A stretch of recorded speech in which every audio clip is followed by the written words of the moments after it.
ഒരുപാട് നഷ്ടം ഉണ്ടായിട്ടുണ്ടല്ലോ. ഇവിടെ എല്ലാം നഷ്ടപ്പെട്ടിരിക്കുന്നു. തെങ്ങുകളും പോയി, വീടുകളും പോയി. ഇപ്പൊ എന്റെ തെങ്ങ് തന്നെ 3-4 പോയിരിക്കുന്നു. ഇപ്പൊ ഇന്ന് 3 തെങ്ങ് തൊഴിഞ്ഞ് അങ്ങ് തൊട്ട് നിൽക്കുകയാണ്. ഒരു തേങ്ങ 1 കിലോ തേങ്ങയ്ക്ക് തന്നെ 100-150 രൂപ കൊടുക്കണം. അത് പാവങ്ങള് കടലരികത്ത് ജീവിക്കുന്നവര് അത് വെട്ടി അരച്ചു കുടിക്കാന്നുള്ള ഉദ്ദേശം വെച്ചപ്പോ ഇതിങ്ങനെയുള്ള വീട് കംപ്ലീറ്റ് പോയിരിക്കുന്നു. ഒരു കോർപ്പറേഷത്തിൽ നിന്ന് ഒറ്റ എണ്ണമെങ്കിലും വന്ന് എത്തി നോക്കിയിട്ടുണ്ടോ? വോട്ട് സമയമാകുമ്പോ വരണം.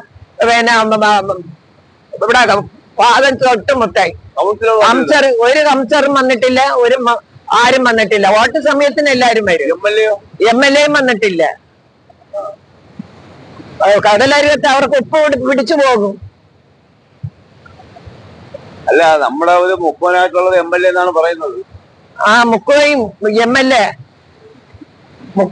പരിസരത്ത് വന്നില്ലല്ലേ? ഈ തെങ്ങുകൾ പോയന്തര അടുത്ത് വന്നിട്ടില്ലല്ലേ?